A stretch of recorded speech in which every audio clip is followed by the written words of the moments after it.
नमस्कार विद्यार्थियों, स्वागत है आपका एडवांस कोचिंग क्लासेस के इस यूट्यूब चैनल पर। विद्यार्थियों, हमने प्रायिकता और वैदिक गणित पढ़ ली थी। अभी देखिए, आज हम जो प्रश्नावली शुरू करने जा रहे हैं वो है केंद्रीय प्रवृत्ति के माप। देखिए, आरबीएससी में ये जो प्रश्नावली है वो 6 अंक की आती है, अर्थात इसमें 6 अंक का एक सवाल आता है। तो ये परीक्षा की दृष्टि से बहुत ही महत्वपूर्ण है और आने वाला जो गणित का एग्जाम है आरबीएससी का वो आपका 30 जून को होगा, जिसकी सूचना सरकार ने दे दी है। तो देखिए, हम आज पढ़ रहे हैं केंद्रीय प्रवृत्ति के माप। कम सीखने वाले या धीमी गति से सीखने वाले विद्यार्थियों के लिए बहुत ही महत्वपूर्ण टॉपिक है ये। आइए हम पढ़ते हैं केंद्रीय प्रवृत्ति के माप के बारे में। तो देखिए, सबसे पहले ये समझेंगे कि केंद्रीय प्रवृत्ति की माप होती क्या है। केंद्रीय प्रवृत्ति की माप होती क्या है, जिस प्रकार से हम समझते हैं। देखिए, एक वृत्त का केंद्र, वृत्त के ठीक बीच में स्थित होता है। इसके चारों ओर ये जो वृत्त बना है वो इससे समान संबंध रखता है। उसी प्रकार देखिए, संख्याओं में यदि देखें तो आंकड़े या संख्या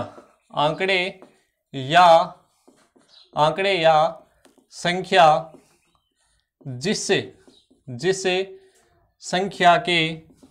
संख्या या जिस पद के चारों ओर केंद्रित हो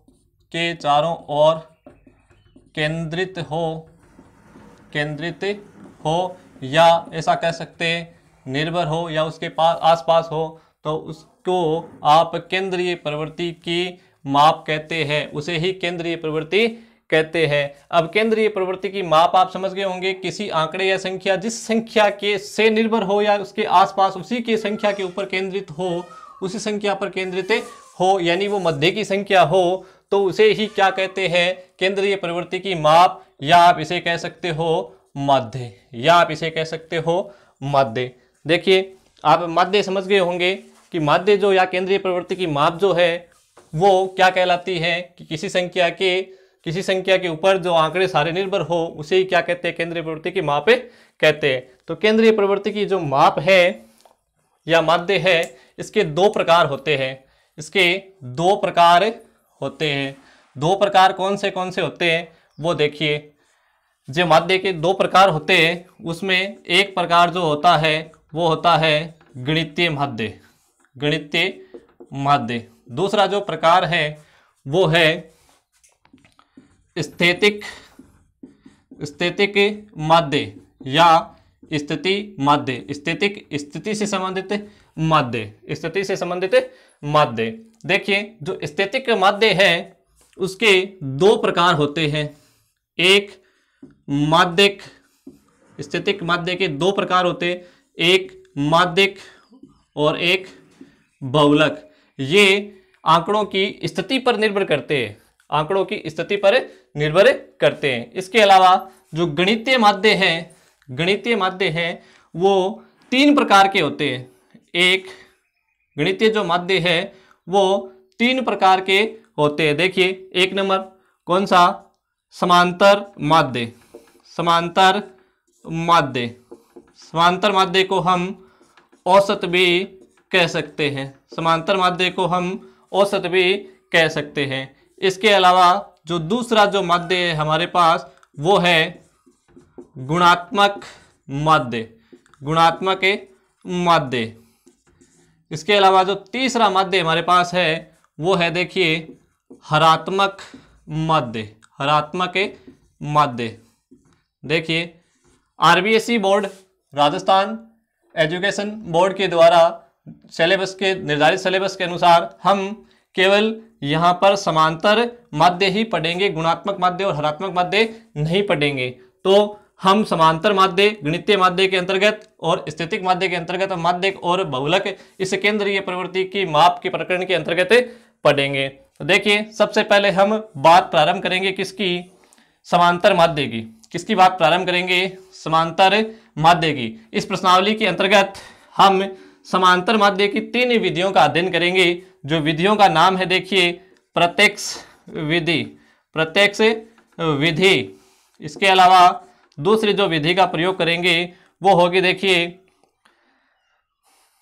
कल्पित माध्य विधि, कल्पित माध्य विधि। इसके अलावा जो तीसरी विधि होगी हमारे पास वो होगी पद विचलन विधि, पद विचलन विधि। इस प्रकार से देखिए हम इन्हें जो केंद्रीय प्रवृत्ति के अंतर्गत हमारे पास जो प्रकरण है, हम इन विधियों का समांतर माध्य के अंतर्गत और स्थितिक माध्य में माध्यक और बहुलक क्या अध्ययन करेंगे। आप इसका स्क्रीनशॉट लीजिए। हम आगे क्या जो उदाहरणों के द्वारा इनके सवाल है वो हल करना प्रारंभ करते हैं। तो देखिए उदाहरण हम लेते हैं।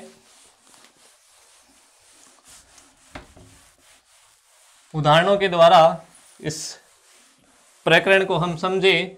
तो देखिए हमारे पास जो उदाहरण है वो सबसे पहले एक कक्षा है, कक्षा 10। इसके कुछ विद्यार्थी है जिनकी संख्या है 10। कक्षा 10 के 10 विद्यार्थी है, कक्षा 10 के 10 विद्यार्थी, कक्षा 10 के 10 विद्यार्थी जो है उसके गणित विषय में जो प्राप्तांक है वो देखो हमें दिए हुए है 52, 75, 40, 70, 43, 40, 65, 35, 48 और 52। 1 2 3 4 5 6 7 8 9 10, ये 10 विद्यार्थी है। इनके जो प्राप्तांक है वो हमें दिए हुए है। तो विद्यार्थियों इन 10 विद्यार्थियों के जो प्राप्तांक है 100 में से, ये आउट ऑफ 100 में से सारे। तो देखिए ये जो आंकड़े हमें दिए हुए हैं उनका हमें क्या निकालना है, समांतर माध्य निकालना है, समांतर माध्य ज्ञात करना है, समांतर माध्य ज्ञात करना है। तो हम समांतर माध्य का सूत्र प्रयोग करेंगे। समांतर माध्य जो गणितीय विधि के अंतर्गत आता है, तो देखिए गणितीय माध्य के अंतर्गत आता है तो हम क्या करेंगे, समांतर माध्य जो निकालने का तरीका है वो है कि इन सभी संख्याओं को, सभी आंकड़ों को जोड़ेंगे, सभी आंकड़ों को जोड़ेंगे और जितने ये आंकड़े हैं उसका हम भाग लगा देंगे तो ये हमारे पास क्या आ जाएगा, समांतर माध्य आ जाएगा। अर्थात देखिए हमारे पास माध्य, समांतर माध्य या औसत ज्ञात करने का जो सूत्र बनता है वो देखिए समांतर माध्य या फिर औसत कह सकते हैं, एवरेज कह सकते हैं। तो इसका जो सूत्र बनता है वो बनेगा राशियों का योग, राशियों का योग या आंकड़ों का योग कह सकते हैं। राशियों का योग बट्टे राशियों की संख्या, राशियों का योग बट्टे राशियों की संख्या। देखिए राशियों का योग, राशियां कहाँ है, ये सारी राशियां, आंकड़े कह सकते हो, आंकड़ों का योग बट्टे आंकड़ों की संख्या। तो हमारे पास जो संख्या है 52 plus 75 plus 40 plus 70 plus 43 plus 40 plus 65 plus 35 plus 48 plus 52 बटे राशियों की संख्या। कितनी संख्या है वो देखेंगे, कितनी संख्या है, ये जो संख्या है हमारे पास कितनी है, 10 संख्याएं हैं। अब इनका योग करेंगे, योग आप करके देखोगे, इनका योग इनका होता है 520। पाठ्य पुस्तक का प्रश्न है ये। तो देखिए 520, इसमें हम भाग लगाते हैं कितने का, 10 का। 10 का क्यों, राशियों की जो संख्या है वो हमारे पास कितनी है, 10 है। 10 का भाग लगाएंगे, 10 का भाग लगाएंगे, देखो 0 0 कैंसिल हो जाएगा तो बचेगा क्या, 52। अर्थात जो हमारे पास समांतर माध्य या औसत जो प्राप्त हुआ है वो कितना हो गया, 52 हो गया। विद्यार्थियों जो औसत प्राप्त हुआ है 52 हुआ है। देखिए एक उदाहरण ऐसा ही और समझेंगे, उसके बाद आप पाठ्य पुस्तक के जो प्रश्न है वो हल करके देखेंगे। एक उदाहरण और लेते हैं। देखिए किन्हीं कर्मचारियों का वेतन हमें दिया हुआ है, वेतन हमें दिया हुआ है, सैलरी हमें दी हुई है। सैलरी है देखिए 1720 रुपये, 1750 रुपये, 1760 रुपये और 1710 रुपये। देखिए ये जो सैलरी हमें दी हुई है, कर्मचारियों का वेतन जो हमें दिया हुआ है, इनका हमें क्या निकालना है, समांतर माध्य या औसत निकालना है। तो औसत किस प्रकार से निकालोगे, औसत का हमारे पास सूत्र है क्या, राशियों का योग, राशियों का योग। राशियों का योग बटे राशियों की संख्या, राशियों की संख्या, राशियों का योग बटे राशियों की संख्या। तो राशि हमारे पास है, देखिए 1720 प्लस 1750 प्लस 1760 प्लस 1710। देखिए ये राशियां कितनी हैं, राशियां कितनी है, तो ये राशियां है 4। राशियां कितनी है 4, 1 2 3 4, 4 राशियां। योग करेंगे इनका तो देखिए 6940, 6940। योग आप रफ कार्य में करके देख सकते हैं 6940। भाग लगाएंगे, देखिए तो भाग लगाएंगे 4 का, यह आ जाएगा 1735, 1735। इसका मतलब जो हमारे पास औसत जो प्राप्त हुआ है वो कितना प्राप्त हुआ है 1735। इन सभी का औसत जो प्राप्त हुआ है वो 1735। यानी औसत का ये भी मतलब समझ सकते हैं हम, यदि 1735 1735 1735 1735 1735 सभी चारों कर्मचारियों को आप ये वेतन देते तो ये जो वेतन है 1735 ये समान वेतन हो सकता था। यदि आप सभी कर्मचारियों को 1735 रुपए देते तो ये समान वेतन, एक जैसा वेतन हो सकता था। तो देखिए आगे एक उदाहरण और समझेंगे जिसमें आपको औसत यदि पहले दे दे। इस प्रकार के जो सवाल है जिसमें आपको औसत पूछे, औसत ज्ञात करना हो, तो आप राशियों का योग बटे राशियों की संख्या, आंकड़ों का योग बटे आंकड़ों की संख्या से ज्ञात कर सकते हैं। यदि आपको औसत पहले से निकाल के दे दे, देखिए औसत यदि पहले से दिया हुआ हो, जैसे एक प्रश्न है हमारे पास कि कुछ आंकड़ों का औसत है या समांतर माध्य है वो 4 है। कितना है 4। देखिए ये जो आंकड़े हैं हमारे पास जो आंकड़े हैं वो है, देखिए 3 4 8 5 x 3 2 1। इनका क्या ज्ञात करना है, समांतर माध्य हमें दिया हुआ है। एक यहाँ पे जो राशि है वो नहीं दी हुई है, उसकी जगह क्या दिया हुआ है, x दिया हुआ है। इस x का मान ज्ञात करना है, x का मान ज्ञात करना है।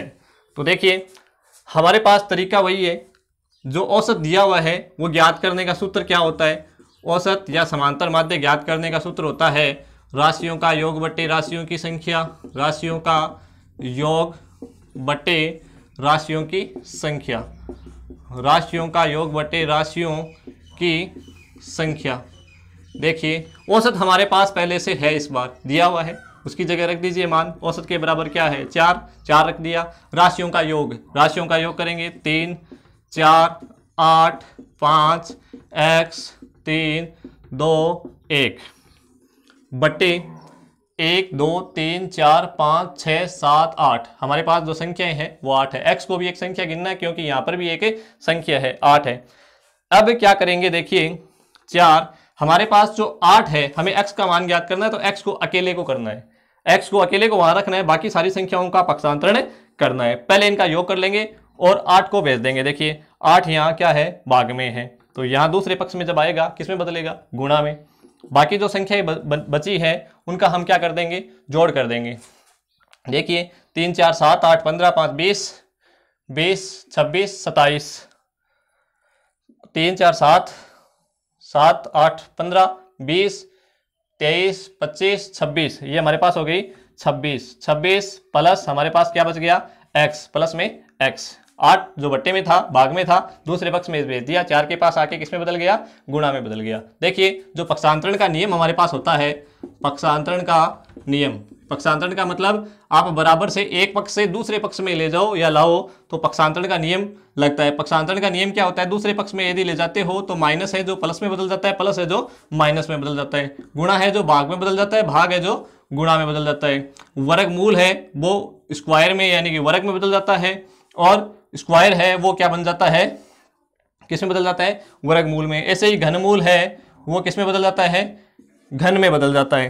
तो देखिए हमारे पास यहाँ पर क्या है, 8 चौक 32 और 26 प्लस x। क्या करेंगे, 26 x का मान ज्ञात करना है, 26 का पक्षांतरण कर देंगे तो 32 माइनस 26, यहाँ प्लस के थे दूसरे पक्ष में आए माइनस के बन गए, तो 32 में से 26 घटाएंगे तो कितने बच गए 6।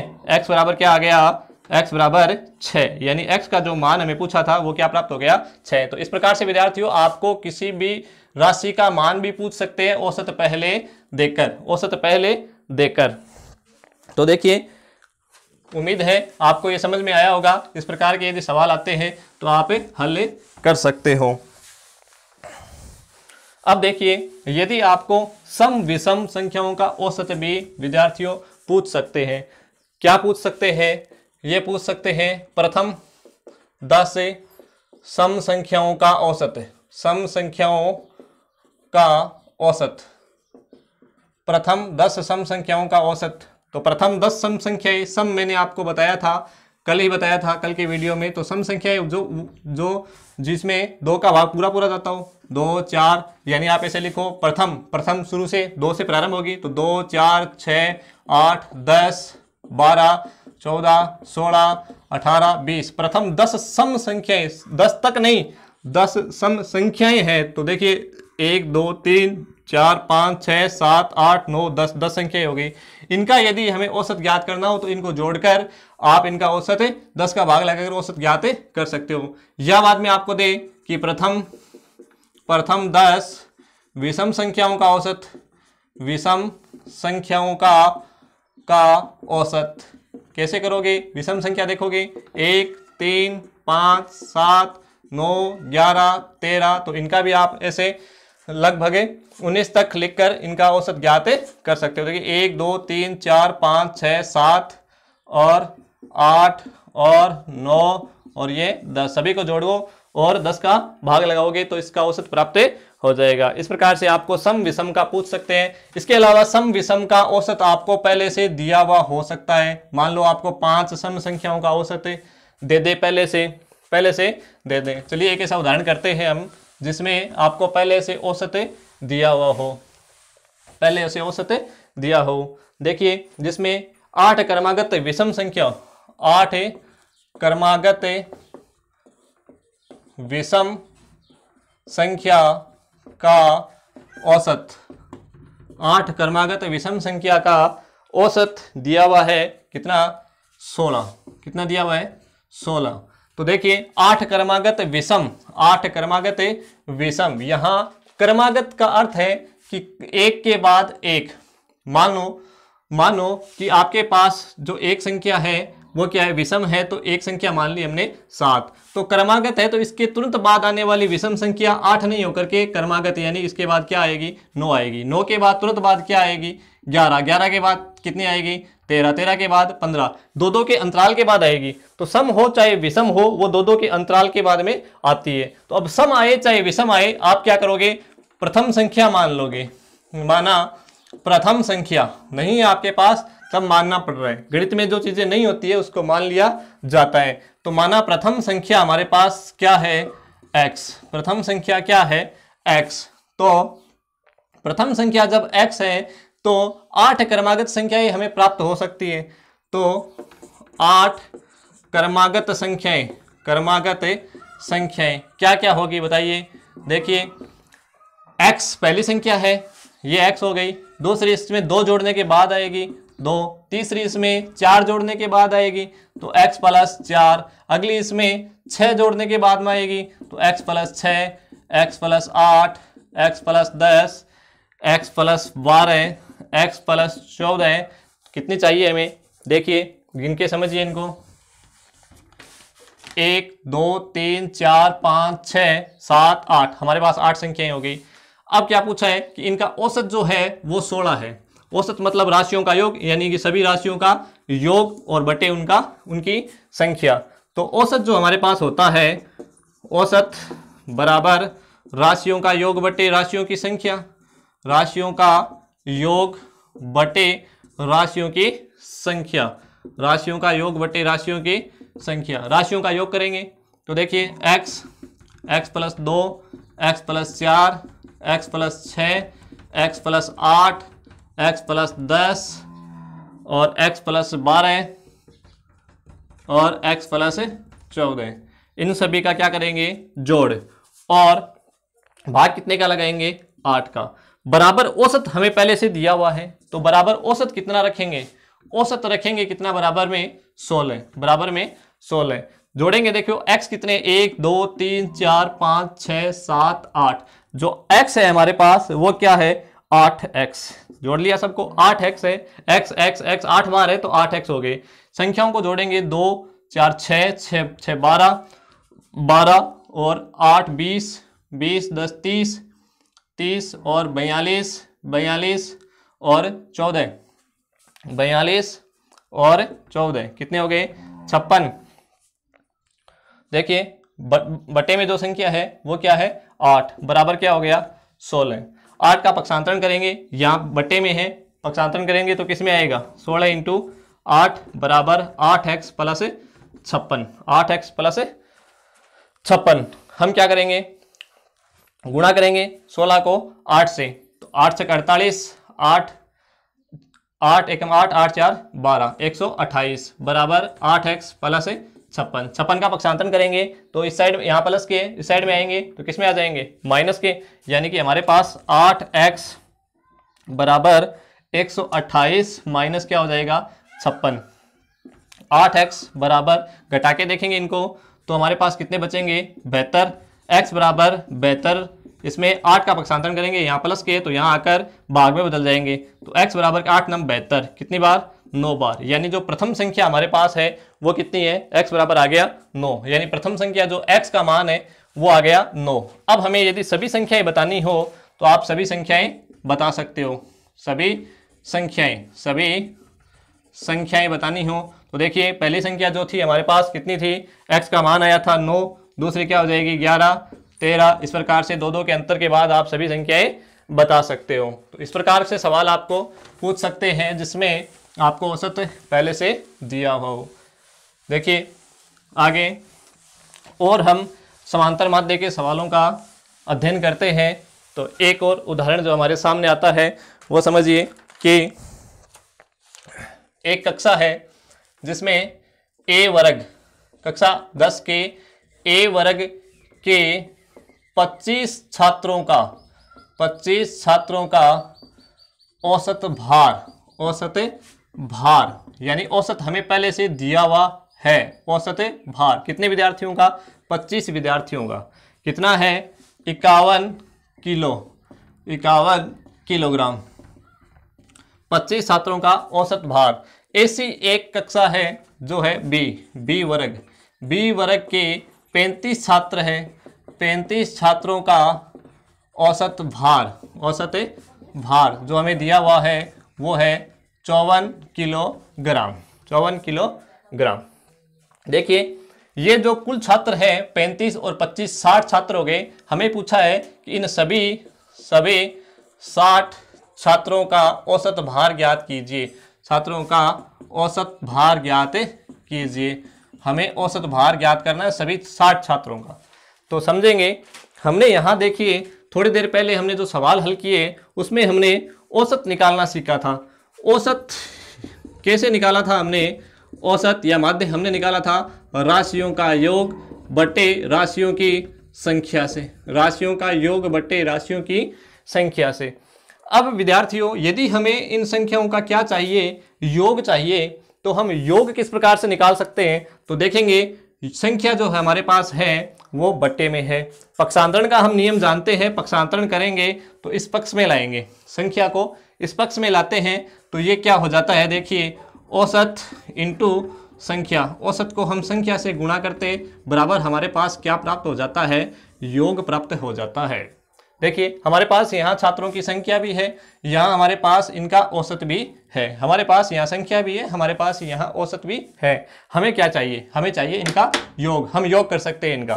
तो देखिए 25 छात्रों का कुल भार ज्ञात करते हैं, 25 छात्रों का कुल भार ज्ञात करते हैं। किस प्रकार से ज्ञात करेंगे, औसत इंटू संख्या, औसत इंटू जो विद्यार्थियों की संख्या है उससे ज्ञात करेंगे। औसत कितना 51 इंटू जो संख्या है वो कितनी हो गई 25, गुणा करेंगे तो देखिए 25 5 असल 2 25 5 125 127 तो 1275 किलो इनका क्या आ गया, योग आ गया। ऐसे ही 35 छात्र ये हैं तो इनका भी योग याद करेंगे तो 35 छात्रों का कुल भार इनका कुल भार कैसे प्राप्त होगा? तो देखिए ये विद्यार्थी है 54 औसत इंटू संख्या गुणा कर देंगे तो औसत हमारे पास था 54 इंटू इनकी जो संख्या है वो है 35, संख्या जो है वो है 35। तो देखिए गुणा करते हैं 35 चौके 140 हासिल आ गई 14, 35 पंजे 175 और 14 ये हो गए 1890। अब देखिए हमारे पास दोनों कक्षाओं का योग अलग अलग प्राप्त हो गए। हमें 60 विद्यार्थियों को एक साथ बैठाना है। मतलब इसको और इसको एक साथ बैठाएंगे, सभी का योग करेंगे, यानी सभी 60 विद्यार्थियों का योग कर लेंगे। कुल भार सभी 60 विद्यार्थियों का कुल भार कितना हो जाएगा? देखिए एक तो ये है और एक ये है, यानी कि 1275 बटे प्लस 1890। दोनों को क्या कर देंगे? जोड़ देंगे। 1275 1890 जोड़ेंगे 5 0 5 7 9 16 1 8 2 10 1 11 और 3 3165 kg। अब इन 60 विद्यार्थियों को हमें क्या ज्ञात करना है? औसत ज्ञात करना है। तो आपको पता है औसत का सूत्र होता है राशियों का योग यानी कि कुल भार और राशियों की संख्या यानी कि 60 विद्यार्थी। फिर से औसत ज्ञात करेंगे तो सभी 60 का औसत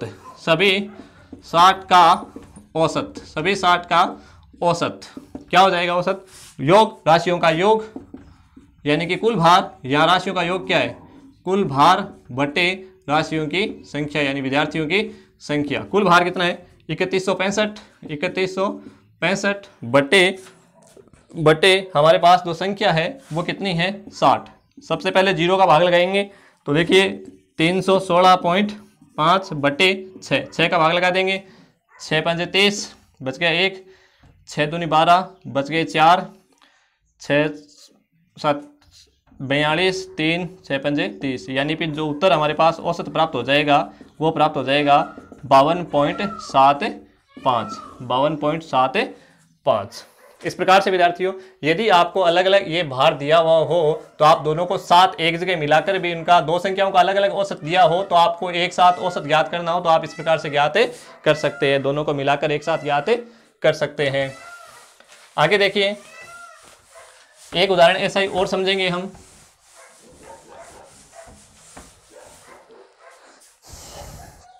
जिसमें देखिए 5 कर्मचारियों का औसत वेतन दिया हुआ है, जिनका औसत वेतन है हमारे पास 3000 रुपये। देखिए एक कर्मचारी के सेवानिवृत्त हो जाने पर एक कर्मचारी के सेवानिवृत्त होने पर औसत वेतन कितना रह जाता है? 3200। एक सेवानिवृत्त हो गया मतलब हमारे पास कर्मचारी कितने बच गए? 4 कर्मचारी बच गए। 4 कर्मचारियों का जो औसत वेतन है वो कितना हो गया? 3200 रुपये। तो पहले देखिए 5 का था 3000, 4 का हो गया 3200। पहले 5 का कुल योग ज्ञात कर लेते हैं। 5 कर्मचारियों का कुल वेतन कितना था? 3000 इंटू 5 यानी कि 15000 रुपये। बचे कितने? एक चला गया, कितने बचे? 4 कर्मचारी। 4 कर्मचारियों का कुल वेतन 4 का कितना बचा? 4 इंटू 4 का औसत जो था 3200, यानी 3200 के हिसाब से, यदि 3200 के हिसाब से माने तो चारों के 3200 आ सकते हैं औसत के हिसाब से, जैसे कि हमने पहले बात की थी। तो देखिए इनको गुणा करते हैं 12800 रुपये। तो देखिए जो हमारे पास 5 कर्मचारी थे उनका वेतन था 15000 रुपये, और जो हमारे पास 4 कर्मचारी है तो उनका वेतन है कितना? 12800 रुपये। इसका मतलब जो बीच में इन राशि का जो अंतर है वो गया, जो सेवानिवृत्त हुआ था उस कर्मचारी का वेतन है तो उसका इनको घटाने से प्राप्त होगा, यानी सेवानिवृत्त कर्मचारी का वेतन, सेवानिवृत्त रिटायरमेंट जिसने लिया है उस कर्मचारी का वेतन यदि हमें ज्ञात करना हो तो 5 कर्मचारी का 15,000 रुपये था और 4 कर्मचारी का देखिए 12,800 रुपये था। तो उसमें से घटाएंगे, जो बचेगा वो जो रिटायरमेंट हुआ है उस कर्मचारी का आ जाएगा। यानी ये जो वेतन प्राप्त हुआ हमें 2200 रुपये, ये जो सेवानिवृत्त कर्मचारी है उसका वेतन है। तो प्यारे विद्यार्थियों, आप ये सभी सवाल हल कर सकते हो अपनी पाठ्य पुस्तक में, और भी जो सवाल दिए हुए हैं उनको हल कर सकते हो। आगे का टॉपिक लेकर हम फिर मिलेंगे, तब तक के लिए नमस्कार, धन्यवाद।